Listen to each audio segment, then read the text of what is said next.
इस पर कुछ घटी पल में चर्चा करना अपने आप में सूरज को दीपक दिखाने जैसा है।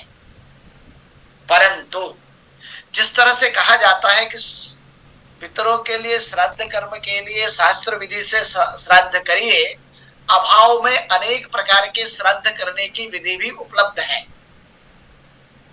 क्यों?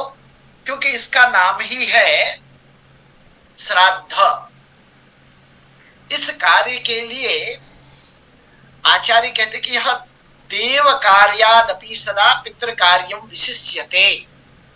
पूरे वर्ष भर हम देव कार्य करते हैं, परंतु यह श्राद्ध का कार्य देव कार्यों से भी विशिष्ट है। इसलिए हमारी भारतीय परंपरा में, सनातन परंपरा में, किसी भी शुभ कार्य को करने में देवता के आवाहन के पूर्व भी हम पितरों का आह्वान करके उनकी अनुमति और उनके आशीर्वचन प्राप्त करते हैं। तो शास्त्र कहता है, ब्रह्मवैवर्त पुराण ही कह रहा है कि पितृ कार्यम विशिष्यते, यह देव कार्य से भी विशेष है। इसीलिए देवताभ्यो ही पूर्वम पितृणाम अप्ययनम वरम का, इसलिए देवताओं से पूर्व पितरों का यजन करना अनिवार्य है। यह हमारी कृतज्ञता को भी द्योतित करता है। जिस शरीर पिंड से हम संपूर्ण जीवन के सारी क्रियाओं का संपादन करते हैं, वह हमारे पितरों की ही देन है। हमारे माता पिता के रक्त आदि से जो निर्मित यह शरीर है, यह उनके लिए प्रथमतः समर्पित होना चाहिए। निश्चित रूप से आजकल भारतीय ज्ञान परंपरा की महत चर्चा है। इस चर्चा में यदि हम इस पितृपक्ष को लेकर चले तो काल के बारे में, कई विषयों के बारे में आचार्य ने उल्लेख किया, परंतु आवश्यक है कि इसको थोड़ा आज के हमारी लौकिक, पारलौकिक, वैज्ञानिक और तात्विक दृष्टि से इसको देखा जाए। यदि हम इसे देखते हैं तो हम जानते हैं सभी कि चंद्रमा पूर्णिमा को जिस नक्षत्र के पास रहता है उस मास का नाम वही होता है। नक्षत्रों की संख्या हमारी 27 है, मासों की संख्या 12 है। यदि नक्षत्रों को थोड़ा ध्यान से हम देखेंगे तो 3 नक्षत्र एक्स्ट्रा दिखाई देते हैं। फाल्गुनी के 2, पूर्वा उत्तरा। शाढ़ा के 2, पूर्वाषाढ़ा उत्तराषाढ़ा। भाद्रपद के 2, पूर्वा भाद्रपद उत्तरा भाद्रपद। अगर इनको क्लब कर दिया जाए तो नक्षत्रों की संख्या हो जाती है 24। अब इन 24 नक्षत्रों में प्रत्येक दूसरे नक्षत्र का मास नाम आ जाता है। उदाहरणार्थ, मैं आऊंगा फिर श्राद्ध पर कैसे इसकी खगोलीय गणना का संबंध क्या है। अभी मास प्रारंभ होने वाला है। 2 प्रकार के मास का व्यवहार हम करते हैं, अमांत, पूर्णांत। कुछ परंपराओं में अभी ये भाद्रपद मास में ही पितृपक्ष आ जाएगा, परंतु अमांत मास की गणना में कल से आश्विन मास प्रारंभ हो जाएगा। आश्विन का अभिप्राय हुआ चंद्रमा उस पूर्णिमा को अश्विन में चला जाएगा। नक्षत्र गणना में अश्विन्यादि गणना हम लेते हैं जो व्यवहार में है। यदि उस और मास की गणना में हम चैत्रादि लेते हैं। अब इसको थोड़ा देखेंगे। अश्विनी के बाद भरणी छोड़ के कृतिका आया तो कार्तिक आ गया, रोहिणी छोड़ के मृगशिरा से मार्गशीर्ष आ जाएगा। क्रमशः एक एक नक्षत्र का व्यतिरेक करेंगे तो अगले मास का नाम आ जाता है। आद्रा और पुनर्वसु से के बाद पुष्य, आश्लेषा के बाद मघा, माघ, पूर्वा फाल्गुनी उत्तरा फाल्गुनी का एक भाग कर दिया तो फाल्गुन, हस्त छोड़ा तो चित्रा से चैत्र, स्वाति छोड़ा तो विशाखा के बाद वैशाख। ऐसे क्रम से यदि हम आते हैं तो हमने देखा कभी पूर्वा भाद्रपद उत्तरा भाद्रपद, आज पूर्णिमा है, यहाँ भाद्रपद नक्षत्र चंद्रमा के पास है, यहाँ भाद्रपद एक नक्षत्र का अंतिम चरण आ गया, और अभी रेवती के समाप्ति के बाद अश्विन अगले मास का नाम होने वाला है। अर्थात नक्षत्रारंभ में प्रथमतः पितृ कार्य करने का प्रावधान कर दिया अश्विन्यादि मासों को यदि हम देखें तो। वैसे भी हम देखें तो चातुर्मास में ये अंतिम मास माना जाता है, क्योंकि इसके बाद नवरात्रि इत्यादि प्रारंभ हो जाएगा। तो ये जो चातुर्मास है, इसका जो ज्ञान का अंतिम पड़ाव अब चल रहा है, वो पितरों की आराधना और उनके उत्कृष्ट श्रद्धा अभिव्यक्ति का काल है। जैसा मैंने 27 को 24 किया और आपको हर नक्षत्र देगा, ठीक उसी प्रकार इसका संबंध सूर्य और चंद्र से कैसे, क्योंकि अश्विनी आदि गणना से प्रथम मास लिया। हम सभी जानते हैं कर्का दक्षिणम अयनम, अभी दक्षिणायन चल रहा है।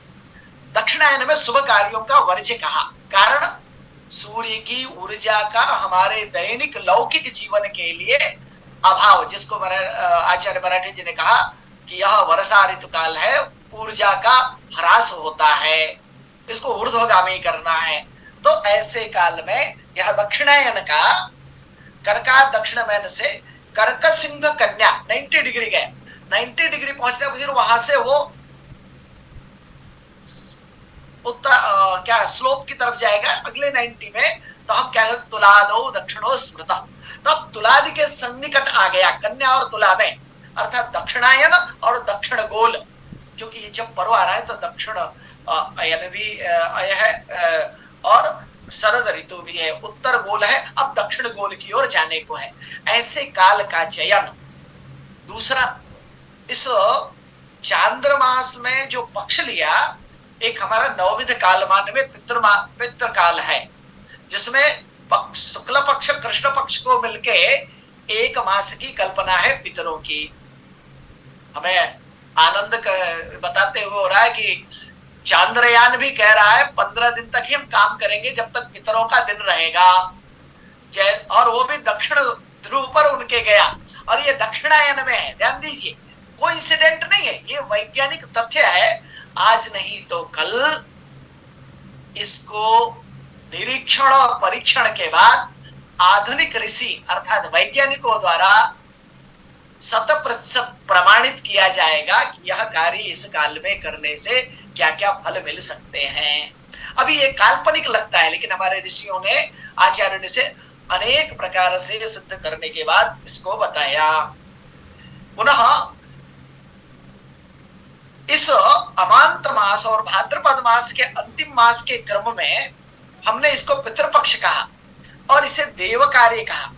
यह देव कार्य श्राद्धात् परतरम नान श्रेयस्करम उदाहृतम तस्मात् सर्व प्रयत्नेन श्राद्धम कुर्यात् विचक्षणः। कहा यह श्रेयस्कर है, इसलिए सब कार्य छोड़ करके देव कार्यों को भी त्याग कर श्राद्ध कर्म करना, यह सुमंतु आचार्य का वचन है। अब तीसरी बात कहते हैं कि अच्छा मान लीजिए हमने श्राद्ध कर्म नहीं किया तो क्या होगा। आचार्य ने बताया श्राद्ध से क्या क्या फल मिलते हैं। ये कहते हैं यो अनेन विधिना श्राद्धम कुर्याद वै शांत मानस विपेत कलमशो नित्यम याति नावर्तते पुनः। यदि शांत मन से यदि ऐसे कार्य को करता है तो वह जन्म जन्मांतर के बाधाओं से मुक्त हो जाता है। अर्थात यह केवल आयु प्रजा धनम विद्याम स्वर्गम मोक्षम सुखानि च केवल इतना ही नहीं देने वाला है। यह प्रेक्षन्ति तथा राज्यम पितरः श्राद्ध तर्पिताः। श्राद्ध से तर्पण से आयु विद्या प्रजा धन संतति विद्या संपूर्ण लौकिक और मोक्ष पारलौकिक की प्राप्ति होती है। अब वास्तव में यह श्राद्ध शब्द है। श्रद्धया पितृन उद्देश्य विधिना क्रियते यत् कर्म तत् श्राद्धम। अब श्रद्धार्थम इदम श्राद्धम, श्रद्धा पूर्वक करना है, उपेक्षा से नहीं। अनायास आए हुए ढकेल के किसी प्रकार से, अच्छा ठीक है आज पितर को एक पिंड दे देना है, कुछ खिला देना है, ये ब्राह्मण को दान करना है, नहीं नहीं, यदि ऐसी इच्छा है तो ये कर्म नहीं करना, क्योंकि श्रद्धया कृतम संपादितम इदम, ऐसा शास्त्र कहता है, क्योंकि श्रद्धया दीयते यस्मात् तत् श्राद्धम, अगर श्रद्धा पूर्वक दिया जाए तो ही वह श्राद्ध कहलाता है। तो पितृ पक्ष में हम पितरों के प्रति श्रद्धा का अभिव्यक्त, क्योंकि हमारी परंपरा कृतज्ञता की है। हम नदी, पर्वत, वृक्ष, पशु, पक्षी सबकी कृतज्ञता अभिव्यक्त करते हैं, तो अपने पितरों के प्रति जीवित तो छोड़ दीजिए, मृत होने के बाद भी कृतज्ञ रहना, यह दिखाता है कि हमें अपने कार्य के प्रति, यह जो कल्याणकारी कार्य है, मुक्तिकारी कार्य है, इसके लिए श्रद्धावान रहना चाहिए। चूंकि यह अध्यक्षी है इसलिए 10 मिनट और बोलेंगे, ज्यादा नहीं, क्योंकि मुख्य व्याख्यान हो चुका है। मैंने पहले ही कहा कि यह कार्य बहुत विस्तृत है, यदि हमने 15 दिनों तक इसके बारे में भी चर्चा की तो कम है। आचार्य ने बताया कि पितरों को श्राद्ध का अन्न कैसे प्राप्त होता है, शास्त्र भी इसकी बहुत चर्चा करता है। एक जगह तो कथा आती है कि जिस प्रकार से गायों के झुंड में कोई बछड़ा अपनी मां को ढूंढ लेता है, वैसे ही, क्योंकि वह ज्ञानी नहीं है, मनुष्य कहा तो ठीक है पता कर लेंगे, उसको बताने वाला कोई रहेगा, लेकिन वो गाय का बछड़ा भी अपनी मां को झुंड में ढूंढ लेता है। वैसे ही पितरों को दिया गया यहाँ श्राद्धान्न, वो किसी भी योनि में हो, किसी भी लोक में हो, किसी भी दशा में हो, वो उनको प्राप्त होता है, उसके अनुरूप परिवर्तित होकर के। अब दूसरी स्थिति क्या है कि अगर मान लीजिए कि ठीक है श्राद्ध में ब्राह्मणों को बुलाना, पार्वण श्राद्ध करना, इस पक्ष में अनेक प्रकार के श्राद्ध करना है, अगर हमारे पास धनाभाव है तो फिर हम क्या करेंगे? तो धनाभाव के लिए भी श्राद्ध कहता है, तस्मात् श्राद्धम नरो भक्त्या साकैरपि यथा विधि, कहा घास फूस शाक जो भी है वो भी समर्पित कर दीजिए, लेकिन श्रद्धा होनी चाहिए। शास्त्र तो यहां तक कहता है कि अगर आपके पास वो भी नहीं उपलब्ध हो रहा है तो दोनों हाथ ऊपर करके श्रद्धा पूर्वक समर्पण कर दीजिए कि हम श्रद्धा आपके प्रति अभिव्यक्त करते हैं। लेकिन ये कब होगा? जब मन में निष्कलंकता होगी, जेब भरा हुआ है और हम कहते हैं हे भगवान, हे हमारे पितरों, हमारे पास कुछ नहीं है, हम आपको हाथ उठा करके समर्पण करते हैं। देख रहा है पितरों, यह तो महाकृपण है, तो आपकी श्रद्धा नहीं हुई। तो श्रद्धा में यहां तक शास्त्र कहता है, वास्तव में एक काल है मराठे जी, श्राद्ध पक्ष में एक काल की बड़ी चर्चा होती है। जैसे आपने भरणी श्राद्ध कहा, ऐसे 2 श्राद्ध होते हैं पितृपक्ष में, भरणी और मघा श्राद्ध। भरणी श्राद्ध इसलिए होता है कि नास्यत्यंतक वहनिधात्री में यदि नक्षत्रों के अधिपति देखे जाए तो भरणी का अधिपति यम होता है। पितरों को ले जाने का जो क्रम है वो यम के द्वारा है, इसलिए यम के नक्षत्र में श्राद्ध करना उनके मार्ग में सौविध्य के लिए। और तीसरा मघा नक्षत्र में श्राद्ध करना, क्योंकि मघा का स्वामी पितर है, स्वयं ही सारे पितर मघा के स्वामी हैं। शायद ज्योतिष के छात्रों को यह ज्ञान होगा, मुहूर्त के प्रकरण में मघादि पंचपादेषु गुरु सर्वत्र निंदितः, कहा मघादि पंचपाद में शुभ कार्य गुरु निंदित है, इसलिए शुभ कार्य नहीं होते। 12 वर्ष में जब मघादि का सूर्य आता है तो कई क्षेत्रों में शुभ कार्य वर्जित हो जाता है 12 वर्षों में, इसीलिए कि वह पितरों का काल है, वह लौकिक काल नहीं है। तो इस श्राद्ध पक्ष में दोनों नक्षत्र आते हैं, क्योंकि यह अभी अश्विनी से प्रारंभ होगा, 15 नक्षत्रों के अंतर्गत भरणी भी आ जाएगा और मघा भी आ जाएगा। एक और काल विशेष है जिसको हम कहते हैं कुतुब काल। ये कुतुब काल क्या है? श्राद्ध के विषय में इसे शास्त्रज्ञों को जानना चाहिए। वास्तव में नारायण दैवज्ञ ने या अन्य आचार्यों ने, नारायण दैवज्ञ का नाम इसलिए ले रहा हूं कि हम महाराष्ट्र के इस गौरवमयी परंपरा का उल्लेख करना आवश्यक समझता हूं। उन्होंने मुहूर्त मार्तंड में 15 दिन और 15 रात्रि के मुहूर्तों का वर्णन किया है। अर्थात दिन के पंचदश भाग कर देने से 15 मुहूर्त, दिन में 15 रात्रि में, उसमें जो 8वां मुहूर्त सूर्योदय से लेकर होता है वो उसका नाम है कुतुब मुहूर्त। और इस पक्ष में जो पार्वणादि श्राद्ध होता है उसमें कुतुब काल का ही वर्णन आता है। कुतुब क्यों कहा? क्या कुत्सित पापों का संतप्त करने से मुक्ति दिलाने वाला जो काल है वो कुतुब है। इसकी मीमांसा हम अलग कर सकते हैं। कुतुब काल की वैशिष्ट क्या है, इस काल में कॉस्मिक एनर्जी का प्रभाव क्या है। इसके बाद कुतुब के तुरंत बाद रोहिणी काल आता है, 9वां मुहूर्त। उसमें यह कार्य नहीं करना चाहिए, कम से कम श्राद्ध का कर्म संकल्प आदि कुतुब काल में प्रारंभ होना चाहिए। इसकी एक कथा आती है, आपको कथा करके मैं अपनी बात संक्षेप में करूंगा कि कोई एक व्यक्ति धनाभाव के कारण बहुत परेशान था। उसके पास साक इत्यादि भी उपलब्ध नहीं था और कुतुब काल बीता जा रहा था। वह रोने लगा कि यदि कुतुब काल व्यतीत हो गया तो श्राद्ध कैसे करेंगे। तो एक हमेशा कथा में आता है, एक गरीब ब्राह्मण, एक विद्वान ब्राह्मण, एक साधु वेश ब्राह्मण, ये तीन ही आते हैं आपको मार्ग दिखाने के लिए ईश्वर स्वरूप में। तो एक विद्वान ब्राह्मण आया, उसने कहा ठीक है कुतुब काल जा रहा है तो शीघ्र ही जाओ, जो आसपास का कोई घास वगैरह मिल जाए उसको काटो और गाय को खिला दो, यह भी श्राद्ध हो जाएगा।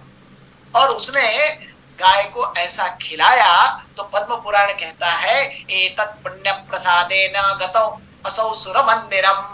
ऐसा करने मात्र अर्थात सुचित काल में किया गया कर्म परम पुण्य को प्राप्त करता है, वह सुर मंदिरम स्वर्ग लोक को प्राप्त कर गया। अब कहते हैं न मे अस्ति वित्तम न धनम न च नान्य श्राद्ध योग्य अपयोग्यम स्वपितृन् नतोस्मि तृप्यन्तु भक्त्या पितरो मयि तत्कृतो भुजो वर्त्मनि मारुतस्य। जो कहा कि धन नहीं है, कुछ नहीं है, हम सर्व विध से अक्षम हैं, तो वही जो पहला प्रकार बताया वायु में अपने हस्त को उत्थाय करके समर्पण करना भी श्राद्ध करने का शास्त्र ने विधान किया। लेकिन करना है, कहना यही है कि करना है। अब श्राद्ध में कुछ चीजें बहुत महत्वपूर्ण है। श्राद्ध में जिस प्रकार से कुतुब काल का बहुत महत्व है, ठीक इसी प्रकार तिल का महत्व है। और अपने दौहित्र अर्थात कन्या के पुत्र का महत्व है। अगर श्राद्ध में कन्या के पुत्र का पूजन उसके द्वारा किया गया श्राद्ध यदि प्राप्त हो जाए तो वह उत्तम माना गया। अब ये जो कुश और तिल है, श्राद्ध में आपने देखा होगा तिल कुश जौ, ये तीन चावल, इन तीन जात का ही ज्यादा प्रयोग होता है। कुश और तिल के बारे में तो पुराण कहता है यह विष्णु के शरीर से उत्पन्न है। कैसे विष्णु देह समुद्भूता कुशः कृष्णस्तिलास्तथा श्राद्धस्य रक्षणायाम एतत् प्राहुर दिवौकशः।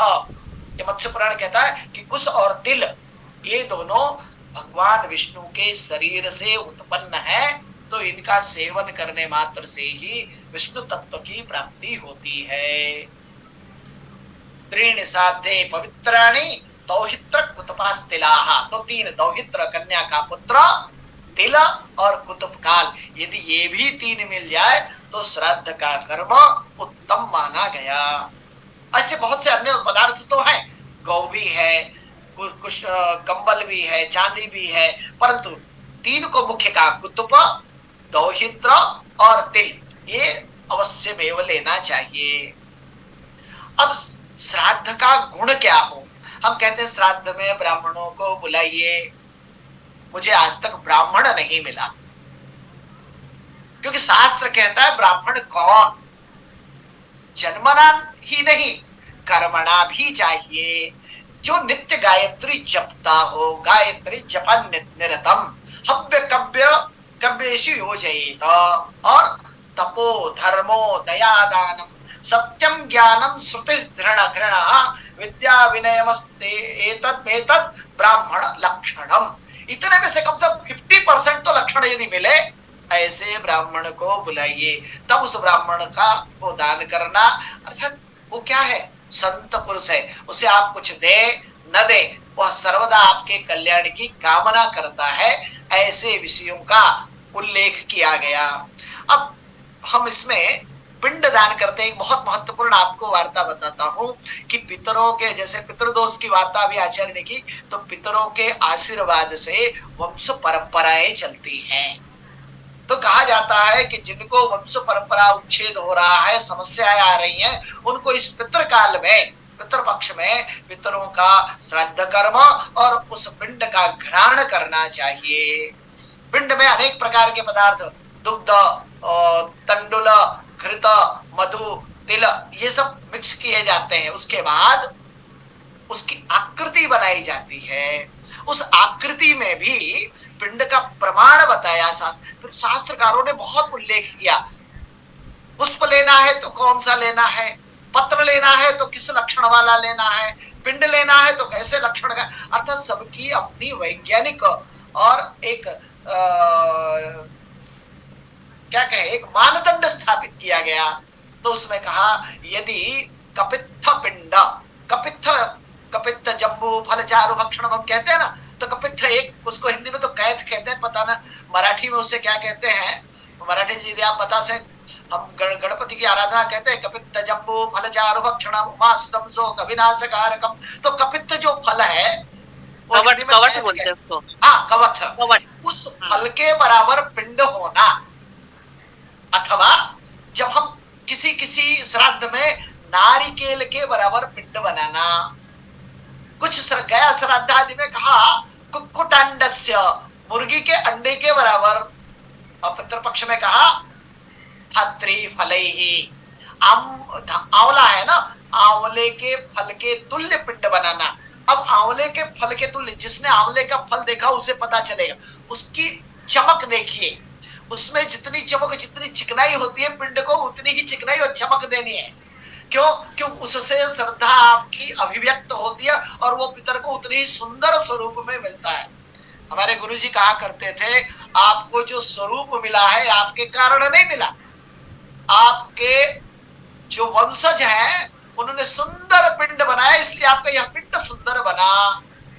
तो यदि आप चाहते हैं कि आपके पितरों का पिंड और सुंदर बने, वो और सौंदर्यशाली हो, तो आपको भी क्या करना है, सुंदर चिकना आभामान पिंड बनाना है। और पिंड बनाते समय जैसी कामना होगी हमारे पूर्वज को, वैसी गति भी हमारे पुण्य से प्राप्त होती है।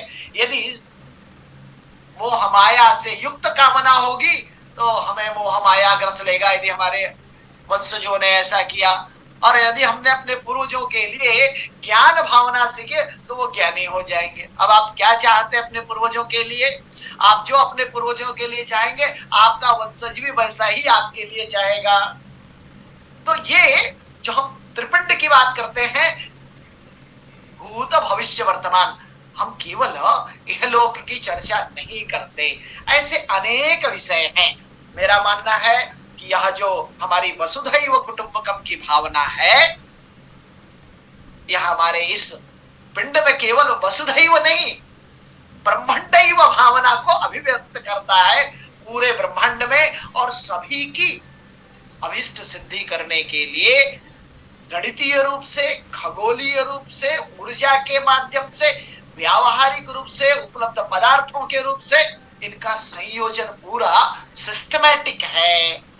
और यदि हम एक उदाहरण आपको कहता हूं, जैसा अभी कहा कि यदि श्राद्ध के अन्न मिल जाए तो श्राद्ध करिए, ब्राह्मण मिल जाए उनसे करा डालिए, पिंड मिले उनसे करा डालिए, नहीं होता तो गौ को घास खिला करके भी आप कर सकते हैं। अगर आपके पास वो भी अभाव है तो हाथ ऊपर करके भी कर सकते हैं। इसका अनुभव मुझे एक बार आया। 2017 में पिताजी स्वर्गारोहण कर गए।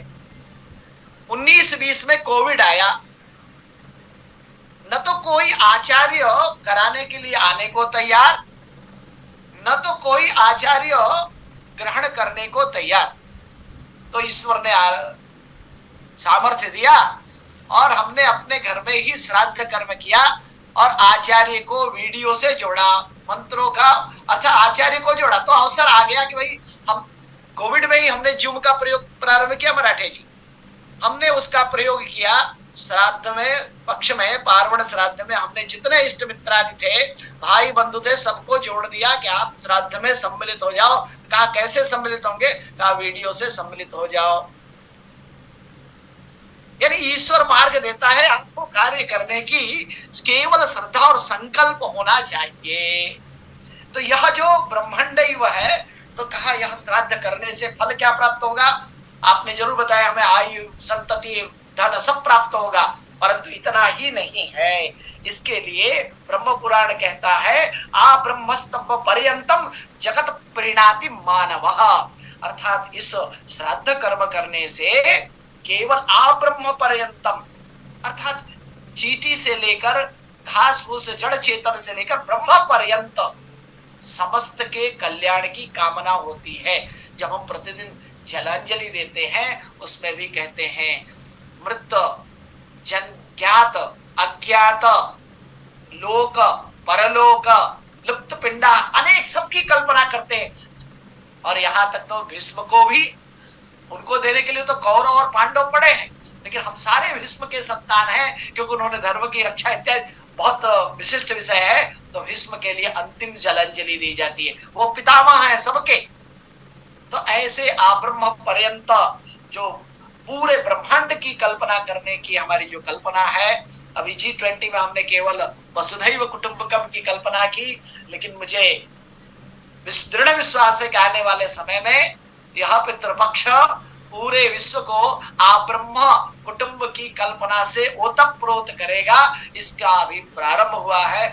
ऐसी ही उद्भावनाओं को, ऐसे विषयों को लेकर ज्योतिष विभाग और वास्तुशास्त्र का परामर्श केंद्र समाज के सम्मुख हमारी बार बार प्रेरणा लेने के लिए और अपने को स्वयं जागृत करने के लिए, वास्तव में हम दूसरे को जागृत करने के लिए कर्म नहीं करते, अपने अंतःकरण में विराजमान उस परमात्मा की तुष्टि और अपने को पुनः सन्मार्ग में संलिप्त करने के लिए यह कार्यक्रम किया जाता है। इसी के माध्यम से यदि हम सुधरे तो समाज सुधरा, समाज तो देश, और देश सन्मार्ग पर गया तो सबका कल्याण होगा। इसी भावना से धर्म की जय हो, विश्व का कल्याण हो, प्राणियों में सद्भावना हो और गौ माता की जय हो, क्योंकि गौ संपूर्ण देवताओं और पृथ्वीवासियों की माता है। इसलिए सबका जय करते हुए आज के इस पितृपक्ष पर जो संक्षिप्त लघु ज्ञान यज्ञ हमने संपादित किया, वह अपने पूर्वजों को समर्पित करते हुए हम अपनी वाणी को विराम देते हैं। जय तो भारतम, जय तो संस्कृतम। नमो नमः। धन्यवाद पांडे सर, पांडे गुरुजी। आपने बहुत ही अच्छी तरह हमें समझाया। जैसे मराठे गुरुजी, एक प्रश्न विचारू का?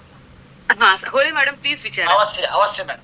हाँ सर, मराठे सर का व्याख्यान आज बहुत अच्छा हुआ। उन्होंने बहुत सारे रेफरेंस के साथ हमें बताया है, और ऐसा एक भी नहीं खाली बताया कि इसका रेफरेंस नहीं मिलता।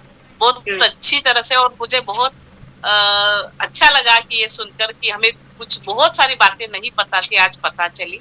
मेरे मन में 2 प्रश्न थे, उसमें से एक प्रश्न का समाधान आधा मराठे सर ने दिया और आधा कृष्ण कुमार पांडे सर ने, कि एक्चुअली क्या भोजन देना चाहिए। इसका मैं पूछ रही थी कि हमें पिंड सा देना चाहिए। ये आप म्यूट हो गए। हाँ, हेलो, हाँ, तो अभी आवाज आ रही मेरी? जी हाँ जी। हाँ, तो मुझे मिल गया, लेकिन एक प्रश्न का हमारे यहाँ महाराष्ट्र में अविधवा नवमी भी की जाती है, तो इसका कोई विशेष प्रावधान है या? अच्छा, हाँ, एक विषय सौभाग्यवती स्वर्गारोहण कर गई जी जी, है। मैं बता रहा हूँ आपको। बहुत अच्छा प्रश्न है। शायद मुझे था। बोलना था, लेकिन मैं घड़ी देख रहा था, 5:15 हो गए, तो हमने कहा श्रोता भाग न जाए, उनके भी धैर्य की परीक्षा होती है। तो मैं आपको बताना चाहूंगा कि जैसा मैंने आश्विन मास की कही और मराठे जी ने भरणी श्राद्ध कही, हमने मघा श्राद्ध भी उसमें जोड़ा, तो अब इसमें आपको बताऊं कि 2-3 विषय और भी हैं। जैसे जीवित पुत्र का व्रत इसी पक्ष में आता है, जिसको हम अष्टमी, और उसी दिन महालक्ष्मी अष्टमी हम कहते हैं। वो वास्तव में संतति की आरोग्यता उपलब्धता के लिए हम करते हैं। और इसी समय एक व्रत जो आपने कहा, ठीक अष्टमी के दूसरे दिन सौभाग्यवती स्त्रियों के श्राद्ध का, यानी नवमी के दिन यह विधान है। अब प्रश्न उठता है कि जो पितर चले गए उनका श्राद्ध तो किया, इन सौभाग्यवती स्त्रियों के श्राद्ध का क्या विषय है? कहा नहीं, अष्टमी में जो जीमूत वाहन की कथा है उसमें माता के प्रति श्रद्धा प्रदान करना, जैसे हमने कहा ना, मृत के प्रति तो है ही है, जो प्रत्यक्षता है मातृदेवो भव, जिसको आचार्य शंकराचार्य कहते हैं, कुपुत्रो जायेत क्वचिदपि कुमाता न भवति। यहाँ श्राद्ध का अभिप्राय उनके प्रति समर्पण का भाव, संपूर्ण जो श्रद्धावान वो करना, क्योंकि माता ने संतति के लिए अभिव्रत किया अष्टमी को। तो इस तरह से वहां सौभाग्यवती स्त्रियों के भी श्राद्ध का विधान केवल महाराष्ट्र में नहीं, संपूर्ण भारत और शास्त्र सम्मत है। उसको हम कहते हैं मातृ नवमी।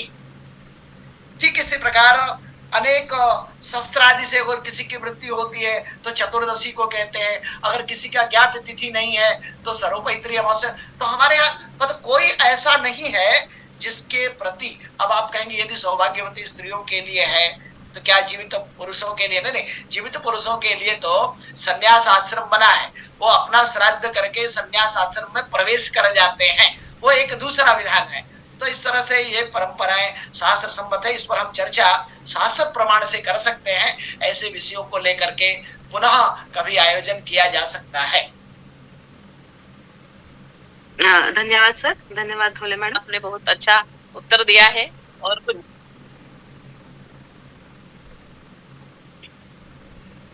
बोलिए मैडम।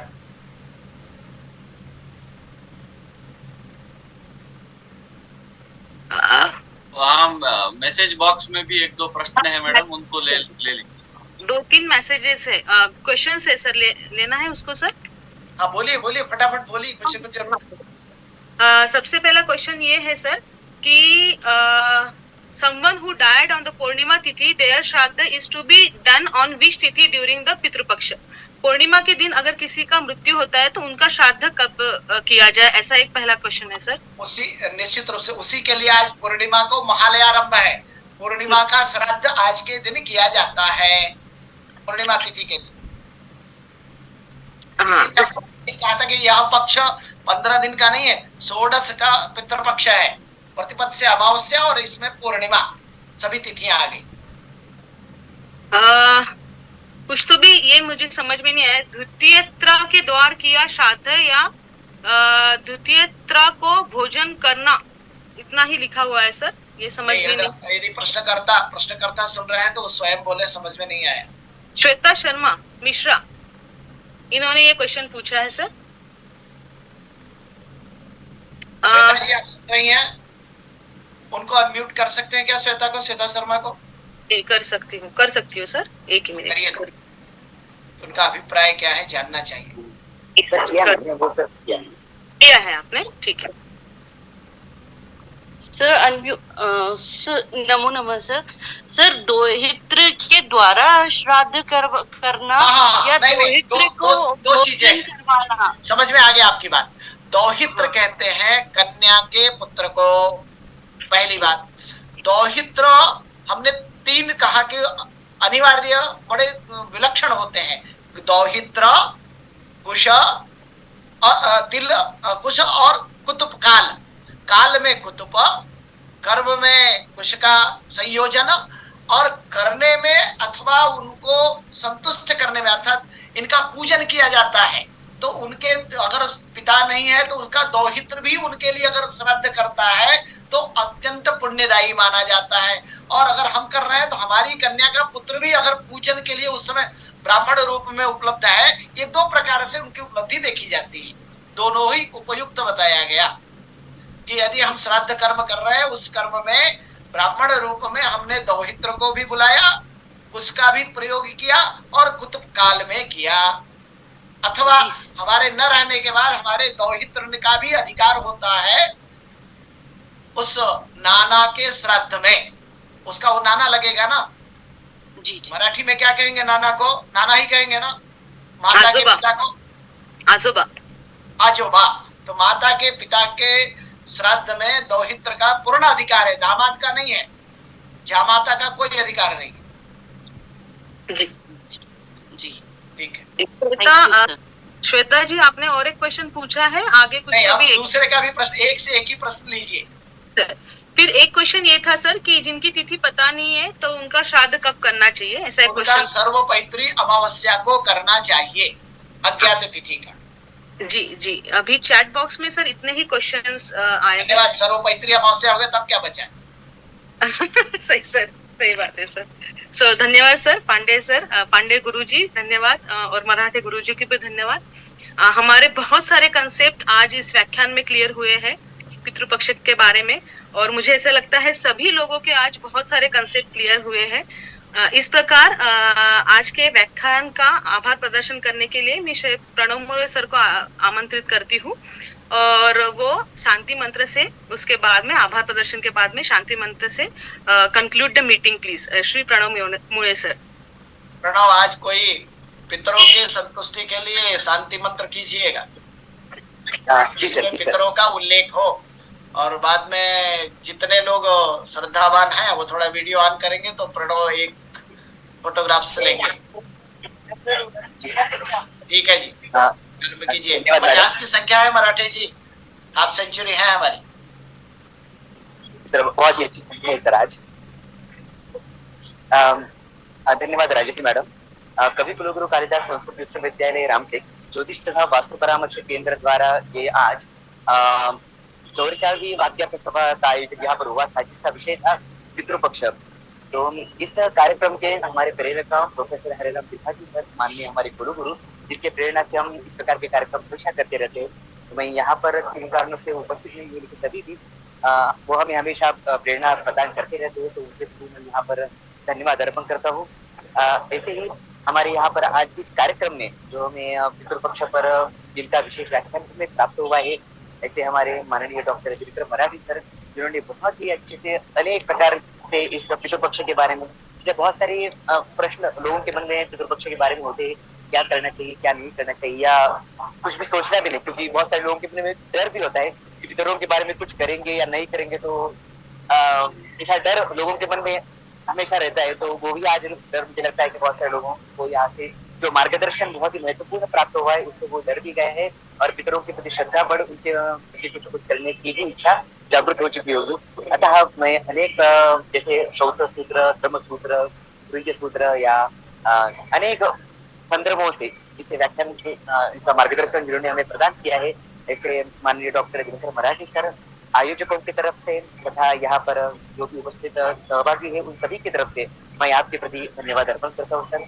तथा हमेशा जो वाक्यार्थ सभा हमारी होती है, जिसमें अद्वितीय मार्गदर्शन बहुत ही अलग प्रकार से और शास्त्रीय पद्धति से हमें हमेशा प्राप्त होता रहता है, और आशा करेंगे हमेशा से हमें इसी प्रकार का मार्गदर्शन प्राप्त होता रहे, और हम इस ऐसे अलग अलग उत्सव पर्व के लिए हमें हमेशा से प्रेरणा प्राप्त हो, और हम जो भी हमारे कर्तव्य हम ऐसा उसको पालन करते रहे।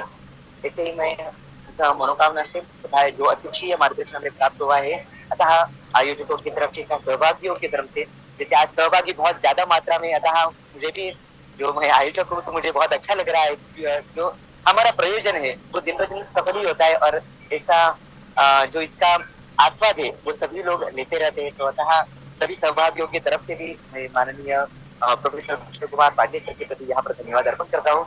तथा आज विशेष उपस्थिति यहाँ पर रही है प्रोफेसर कविता होले मैडम, जो अधिष्ठाता है संस्कृत इतर भाषा संकाय की। तो मैडम आज यहाँ पर आज अवकाश होने के बावजूद भी यहाँ पर उपस्थित रहे तथा प्रश्न भी पूछे। आपके प्रश्न से हमें भी नए ज्ञान की प्राप्ति हुई है, अतः मैं आपके भी प्रति यहाँ पर बहुत बहुत धन्यवाद अर्पण करता हूँ मैडम।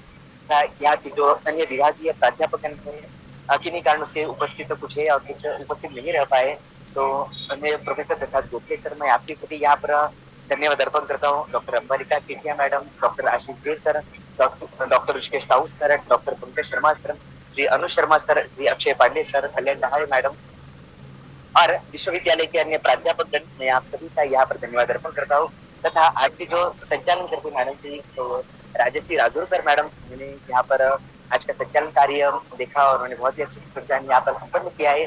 तो मैडम मैं आपके भी प्रति बहुत बहुत धन्यवाद अर्पण करता हूँ। यहाँ पर जो श्रोतागण उपस्थित रहे जिन्होंने पितृपक्ष के बारे में यहाँ पर सुना और जिनके लिए हम यह कार्यक्रम लेते हैं, तो आपकी संख्या जितनी ज्यादा दिखती है हमें भी उत्साह आता है कि हम ऐसे आयोजन करके सिर्फ नाम के लिए नहीं कर रहे, आप भी उसका साथ देते हैं और आप भी आपके जीवन में उसका आचरण करते हैं, तो अतः बहुत ही अच्छा लगता है, आनंद लगता है। आपकी संख्या ऐसी ही बढ़ती रहे, आपको भी मार्गदर्शन प्राप्त रहे और आपको मार्गदर्शन प्राप्त होता रहता है तो हमें भी मार्गदर्शन प्राप्त होता है, अतः ऐसे ही चलता रहे, इसे मैं कामना करता हूँ। आप सभी श्रोतागण के प्रति भी मैं बहुत बहुत धन्यवाद अर्पण करता हूँ तथा सभी यहाँ पर जो भी उपस्थित थे नहीं उपस्थित थे, विशेष आज अवकाश होने के बावजूद भी यह संख्या दिखी, अतः बहुत बहुत धन्यवाद। और इस कार्यक्रम का समापन में अध्यक्ष की अनुमति से करना चाहूंगा। क्या सर अनुमति? ओम पितृभ्यस्वधा नमः पितामहेभ्यस्वधा नमः अक्षन्ति पितरोमीति वदन्त पितरोतीति तृपन्त पितराः पितरश्च भगवम्। ओम सर्वे भवन्तु सुखिनः, सर्वे सन्तु निरामयाः, सर्वे भद्राणि पश्यन्तु मा कश्चित् दुःखभाग् भवेत्।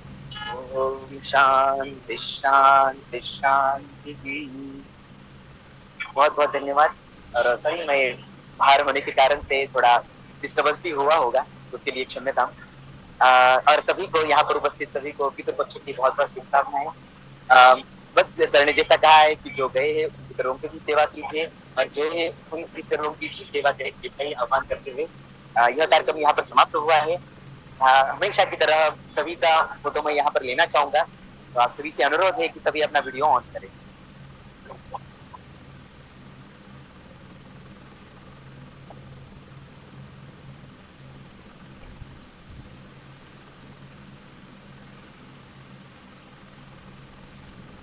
चलिए स्माइल भी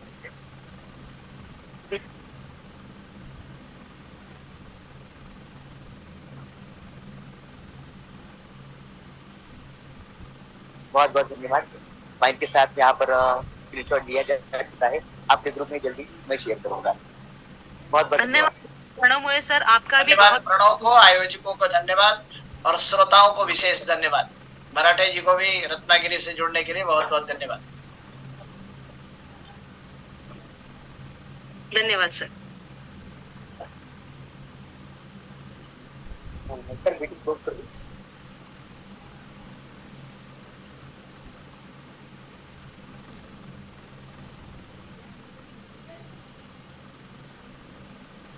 सर बहुत अच्छा रहा पितृपक्ष का। सर ये मीटिंग को क्लोज कर दो।